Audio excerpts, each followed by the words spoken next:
e cumprimentar a mesa e quero dizer ao eminente deputado Marum que essa relatoria está sensível.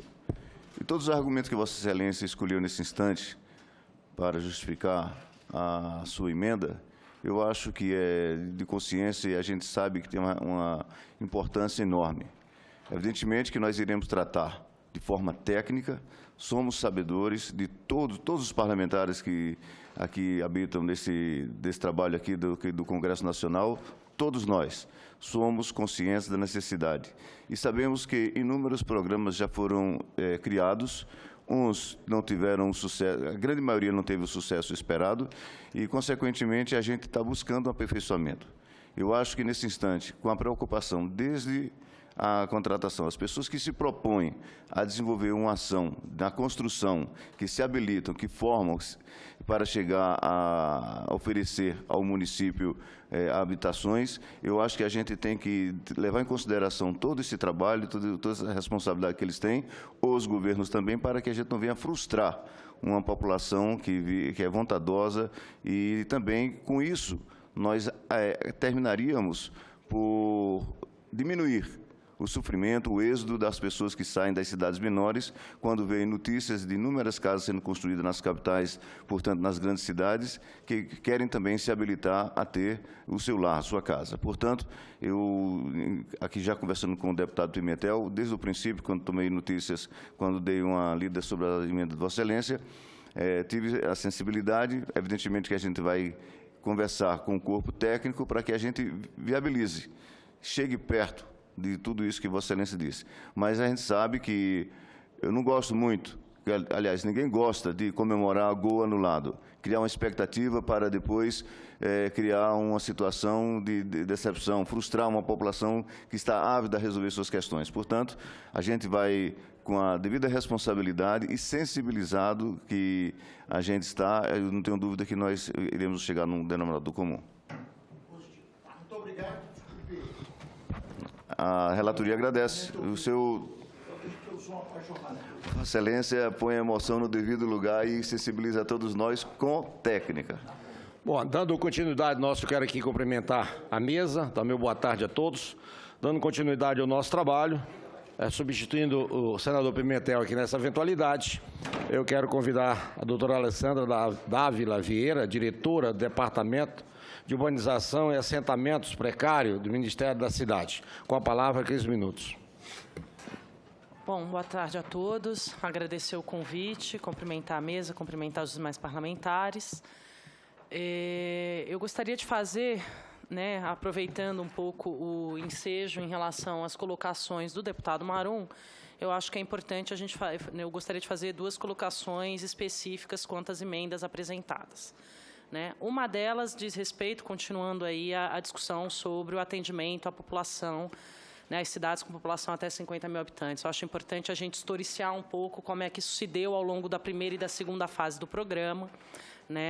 Ele colocou, foi feito por meio de uma emenda para se atender pela oferta pública de recursos, operação que vem sendo feita pelo Ministério das Cidades, com a oferta pública de recursos em 2009 e posteriormente em 2012. A descontinuidade a que ele se tratou foi em 2013 devido à determinação do Tribunal de Contas da União. Então, não foi uma opção, digamos assim, do governo, do Ministério das Cidades, foi uma determinação do Tribunal de Contas em relação a achados de auditorias que a gente deveria descontinuar a modalidade como assim estava sendo colocada e, portanto, sobrestar a seleção que estava em andamento.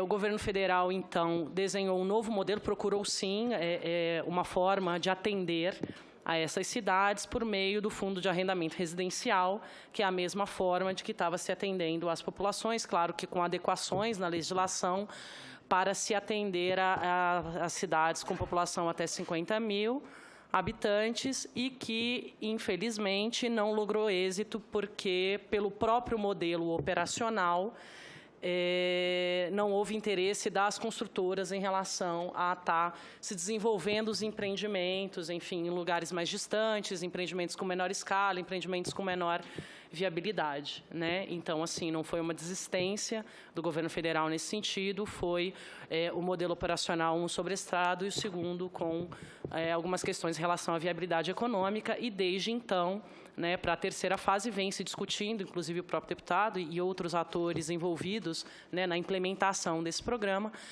vem se discutindo qual seria uma forma operacional segura, em termos de institucionais, para se atender às determinações, né, colocadas por aquela corte, e que trouxessem uma viabilidade real e não só, né, uma normativa, né, que acabou não sendo levada a cabo, repetir a mesma normativa que não estava sendo levada a cabo. Nós, no Ministério, estamos sensíveis a essa discussão, né, essa discussão ela está em andamento. A nossa questão em relação à emenda propriamente dita vem não só ao âmbito de discussão, né, e aí corroborando com a fala que o colega do Planejamento colocou inicialmente em relação à oportunidade de se colocar ou não via esta emenda e não na discussão específica da terceira frase do programa, de como será esse atendimento, e principalmente na forma que está sendo colocada com percentuais, por exemplo, 25% dos fundos que estão sendo destinados para habitação de interesse social, Minha Casa Minha Vida, ele é uma composição de fundings, então, assim, você cravar em termos de percentual e seria um pouco complicado, né, tecnicamente falando, colocar isso desta forma, né? Então, foi por isso que, na nossa manifestação, a gente acha que deveria ser levado e ser estudado melhor a forma de se fazer, né, o atendimento e esse tipo de observação. A segunda colocação que eu gostaria de fazer, também em relação à emenda que o deputado Marum colocou, foi quanto à exigência da regularidade fundiária para a entrega das casas. Eu acho que isso é uma discussão histórica, né, nas políticas habitacionais, tanto federal quanto as locais, a permanência da irregularidade fundiária, né, nas entregas e na produção habitacional para baixa renda. E isso a gente vê como uma inovação e um avanço muito grande do programa Minha Casa Minha Vida, de se ter esta regularidade de partida, de se ter essas exigências de regularidade para se dar efetiva segurança na posse para os moradores de baixa renda, né? Achamos mais adequado que a gente trate isso não tirando esta regularidade, mas atuando aonde ela está se permanecendo, ou seja, em conversas com o cartório, com a Associação de Cartórios, a Noreg, com avanços na legislação em termos de registro imobiliário, em termos de regularidade, né, em termos de legislação urbana, em termos de desenvolvimento institucional dos próprios entes públicos e dos próprios agentes que estão trabalhando na implementação do programa para se desenvolver esta regularidade, né, e não simplesmente recuar neste atributo, que foi um grande avanço que o programa traz, né, para a segurança na posse para as famílias de baixa renda. Eu acho que isso é uma questão para a gente bastante relevante na política, né, de habitação federal e nas políticas locais de habitação também. Não sei se o Márcio quer complementar alguma questão. Sim. Bom, então ouvimos aí a exposição da doutora Alessandra Dávila, né? O nosso próximo convidado é o Ailton Madureira de Almeida, coordenador-geral de Análise Econômica Fiscal de Projeto de Investimento Público do Tesouro Nacional. Sim. Com a palavra. Obrigado. Primeiramente, queria agradecer o convite do Ministério da Fazenda poder vir falar com os senhores. Nós, no Ministério da Fazenda, participamos desde o início, junto com o Ministério das Cidades, Caixa Econômica, Ministério do Planejamento, da construção desse programa, e é um dos maiores programas que o governo federal tem financiado. O governo federal já aportou 75 bilhões de reais no programa Minha Casa Minha Vida, em todas as suas modalidades, nesses 7 anos. Sendo que o ano de 2015 a gente realizou um investimento de 20 bilhões de reais nesse programa. É um dos principais programas, como eu disse, do governo federal. Para o ano de 2016, contamos com um orçamento de 7 bilhões de reais, temos ainda recursos do orçamento do ano passado, de 1,5 bilhão de reais. E temos também o que foi fruto do objeto dessa medida provisória, dos descontos que o FGTS vai alocar ao programa, algo em torno, no orçamento desse ano, aprovado pelo Conselho Curador, tem uma representante aqui do Conselho Curador, algo em torno de 4,8 bilhões de reais. Tive o prazer de ser convidado ano passado para estar aqui, falar do programa, e hoje, numa situação bem melhor. Hoje o programa não tem nenhum atraso financeiro, hoje todas as obrigações do governo federal estão em dia. Isso eu falo tanto da faixa 1, que é FAR, nós temos no programa Minha Casa Minha Vida o que a gente chama entidades, o rural, temos o Sub-50, que foi objeto aqui da discussão do deputado. Todos hoje temos nenhuma pendência hoje de recursos no Tesouro Nacional. Inclusive com o FGTS, também não temos nenhuma pendência com o FGTS. No mês de janeiro pagamos 77 milhões de reais ao FGTS. Hoje o Tesouro não tem nenhum recurso, Tesouro não precisa cidades, né? Não tem nenhum recurso pendente com este programa. O que permite que as obras andem no seu ritmo adequado, né? Foi um esforço, acho que essa medida provisória que a gente está discutindo hoje foi um esforço de construção. O Conselho Curador aprovou primeiramente a modalidade de desconto para essa faixa do programa. Em seguida, precisamos alterar a legislação para permitir que o FAR pudesse operacionalizar esse desconto, e assim fizemos. E desde aquele momento, num compromisso junto ali, acho, as empresas que atendem o programa, acho que o próprio FGTS e o governo federal, juntos, a gente conseguiu zerar os atrasos que tinham. Então, hoje estamos numa situação muito melhor do que estávamos ano passado, num programa que gera emprego, renda e claro, habitação para milhares de famílias. Eu queria falar bem rápido da emenda. Eu acho que precisa ter uma discussão técnica, acho que como o deputado disse, o relator. Uma preocupação que eu tenho só é que essa emenda não trave o programa. Se você estabelece que 25% ou 20% dos recursos do Minha Casa Minha Vida tem que ser alocado naquela classe do programa, se você não tiver demanda naquela classe, você pode estar, de alguma forma, inviabilizando todo o programa. Uma regra de falar, olha, 25% tem que ser para sub-50, por exemplo. Se eu não tiver ali, como exercício matemático, 1 bilhão de reais para gastar ali, eu não posso gastar mais do que 3 nas outras faixas. Pode criar uma situação que o governo federal tem orçamento, como a gente está dizendo, tem um orçamento de 7 bilhões esse ano. A gente quer gastar 7 bilhões, mas por incapacidade nossa, e eu acho que até no mercado, de atender mais do que 1 bilhão, eu posso inviabilizar a aplicação de recursos nas outras faixas. Então, acho que eu entendo, eu participei, eu tenho 13 anos no Ministério da Fazenda, o meu primeiro trabalho no Ministério da Fazenda foi o PSH, que é um programa de habitação focado nesse público de municípios com habitantes abaixo de 50 mil. Entendo a demanda. Acho que a gente tem que conversar bastante sobre como atender a demanda. O FAR hoje, no faixa 1, que é FAR, que a gente atua através do fundo, que é o Fundo de Arrendamento Residencial, a gente atende um pouco essa demanda. Precisamos discutir como melhorar a demanda. Acho que o Ministério das Cidades entende, aqui no governo federal, mais de habitação. Podemos fazer esse diálogo junto com a Caixa, com o deputado. Só acho que regras na lei, às vezes, inviabilizam, querem atingir um objetivo nobre, que é habitação para abaixo de 50 mil, mas ele pode viabilizar a aplicação de habitação em outras faixas de renda. Era isso que eu tinha nas palavras iniciais, me coloco à disposição para qualquer esclarecimento necessário. Muito obrigado. Alguém quer fazer alguma pergunta aí? Relator? Tudo ok? Não, eu faço qualquer... Farei consideração depois e poderia fazer um comentário mais global. Bom, então, nossa próxima convidada, doutora Maria Helena Henriqueta Arantes Ferreira Alves, consultora técnica do CEBIC e do Grupo de Apoio Permanente, do GAP, do Conselho Curador do FGTS. Com a palavra. Muito obrigada.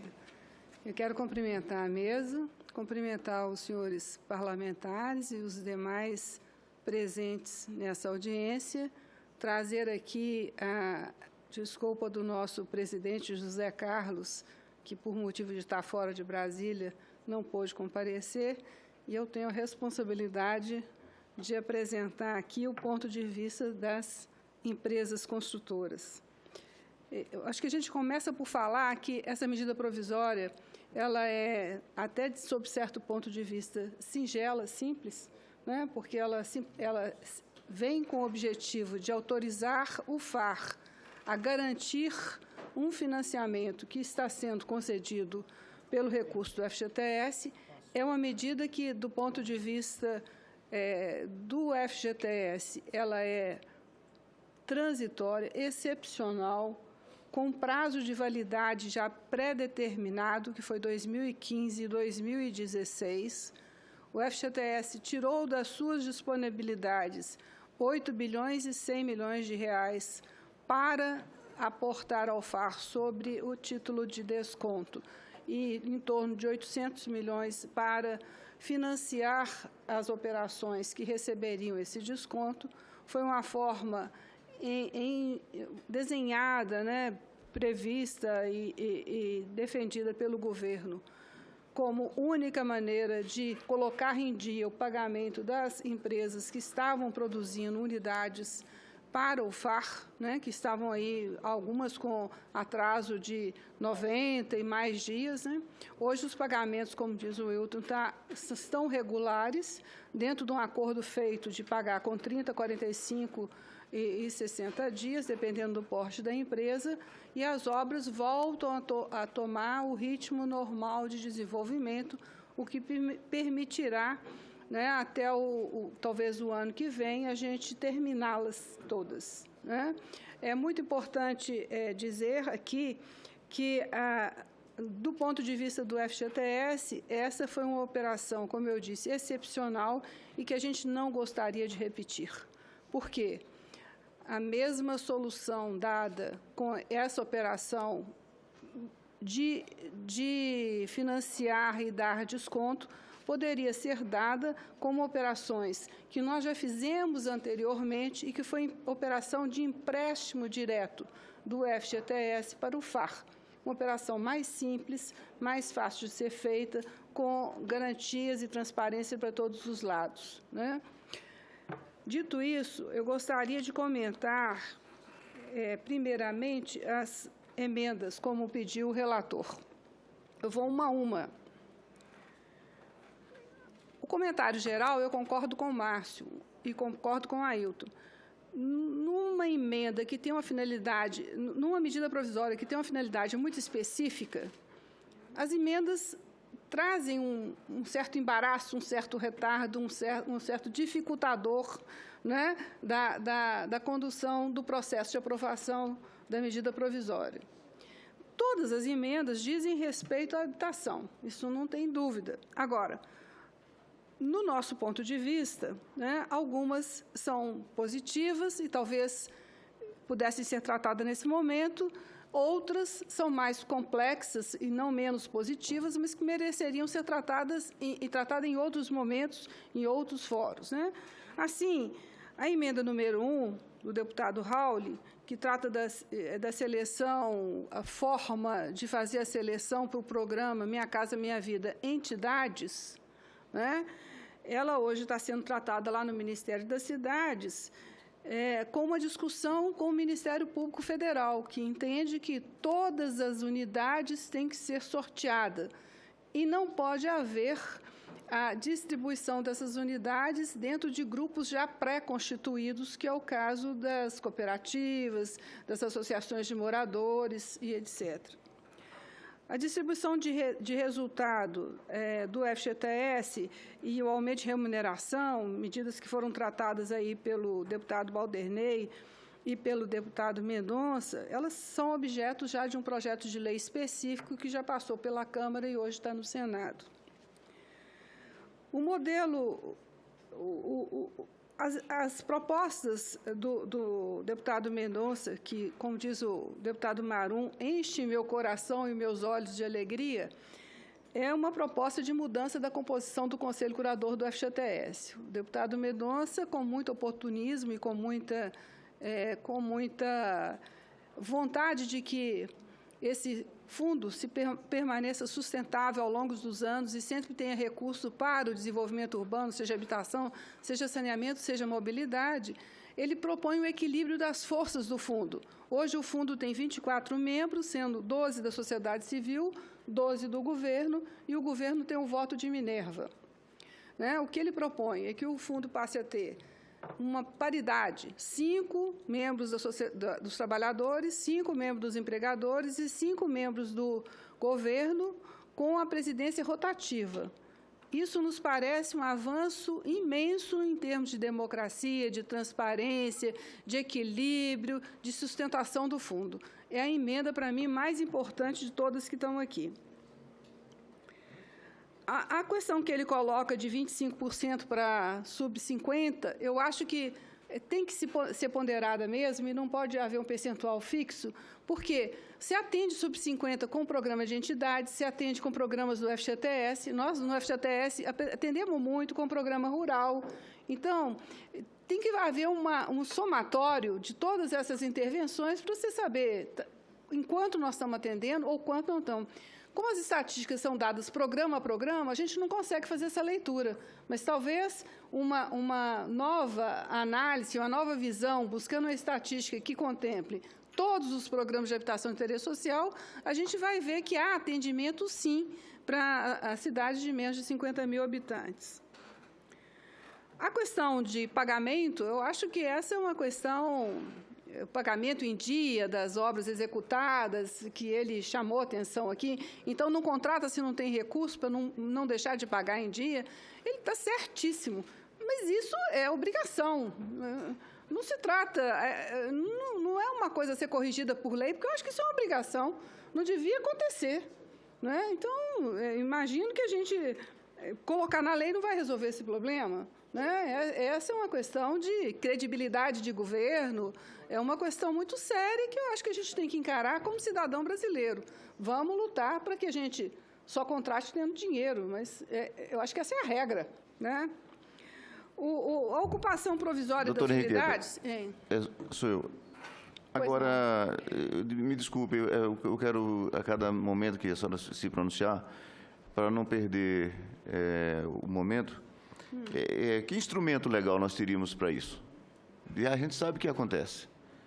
Eu quero aqui dar os devidos esclarecimentos para que a gente não venha a sacrificar, porque muitas vezes uma empresa pleiteia, vai lá, faz toda a sua parte, e, no entanto, que pede, tem a sua parte inicial do investimento com capital próprio, e depois ela vai se ressentir diante do atraso. Acho que é a preocupação do deputado.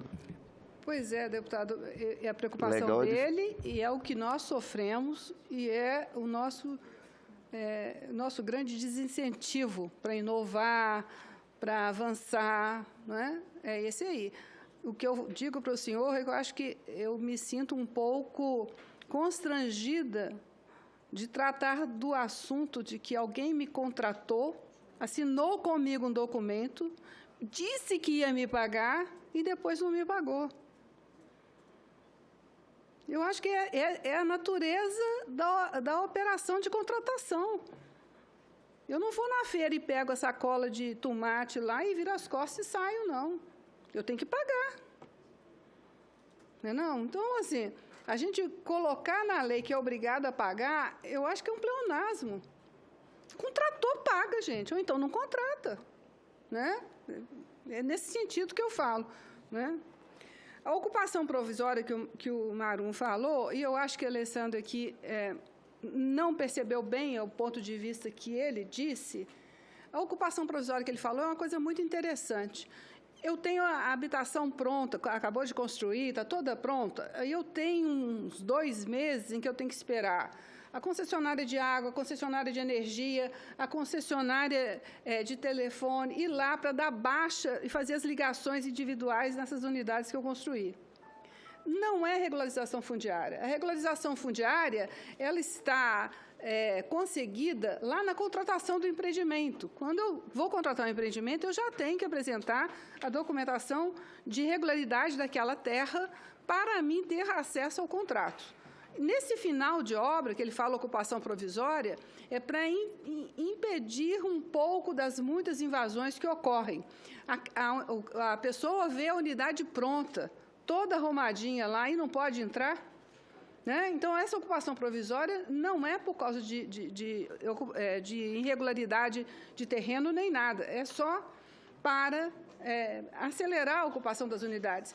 Eu relato aqui para os senhores, por experiência que eu tenho, que muitas vezes você avisa a família que ela vai mudar em tal data, assim, ela transfere os meninos de escola, transfere os transportes, cessa contrato de aluguel e depois se frustra. Por quê? Porque faltou ali a ida do corpo de bombeiro para liberar uma escada. Então, essa ocupação provisória regulariza a entrada da pessoa no imóvel e não impede que depois ela tenha a regularização definitiva, que é o contrato dela de financiamento. A questão de segurança pública é um pedido do subtenente Gonzaga de tratar especificamente uma parte da sociedade aí que tem algumas dificuldades específicas da função que exerce. Nós já atendemos o pessoal da polícia, porque tanto no FGTS, como no FAR, como no FDS, não há restrição para esse atendimento.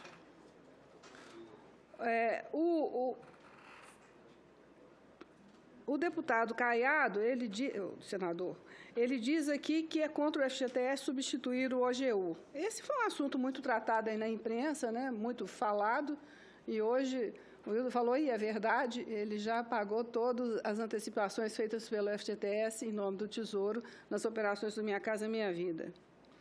O deputado Júlio Lopes, que está aqui conosco, pede rigor na verificação de renda, o que eu concordo absolutamente, porque no FAR, na primeira e segunda etapa do FAR, como nós estávamos naquele faixa 1, o imóvel era praticamente 100% subsidiado pelo governo federal, não houve verificação de renda, não houve verificação real de renda. Havia uma declaração das pessoas à prefeitura que as inscreviam, né, e que depois elas iam, selecionadas, iam à Caixa, né, e a Caixa fazia uma verificação que ela não, por exemplo, diferente da que ela faz para quando ela concede o financiamento. Senador, então, só poder uma parte? Pois não. Na realidade, o que está observado aí, que nos levou a fazer essa emenda, é exatamente o que ela menciona, principalmente no Rio de Janeiro, onde você tem grande quantidade de milicianos que não só invadem, mas atuam no gerenciamento e no controle dessas áreas.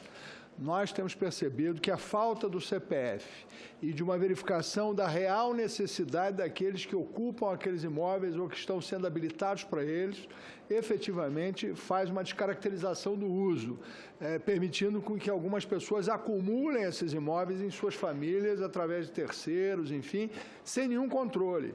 E é muito grave que a Caixa Econômica Federal, isso eu inclusive falei com a alta direção da Caixa, a Caixa disse no primeiro momento que ela tinha o CPF dos tomadores, mas não é verdade. Na primeira faixa do FAR, não tem. E depois nós pedimos, eu tenho o documento escrito da própria Caixa me dando essa informação como presidente da Comissão de Desenvolvimento Urbano. Inicialmente eles disseram que havia, mas não há de todos. E eu queria muito, deputado Arnon, que fosse uma regra que todo financiamento feito em nosso nome, porque é a sociedade brasileira que faz esse subsídio em última análise, tem um mínimo controle para saber da real necessidade e da veracidade dos dados do tomador. Acho isso absolutamente fundamental para que se tenha um critério doravante, para que a gente não tenha este fato, que não sou eu que estou denunciando aqui, não. Isso é amplamente denunciado pela imprensa do Rio de Janeiro e pela imprensa nacional. Muito obrigado. Pode ser? Pode agora. Pode ser agora?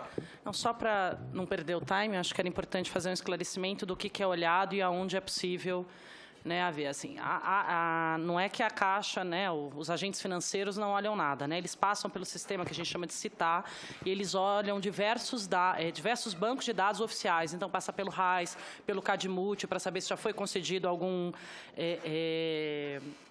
financiamento público, né, subsidiado, eles passam pelo sistema da FGTS, enfim, eles passam pelos sistemas efetivamente da renda formal.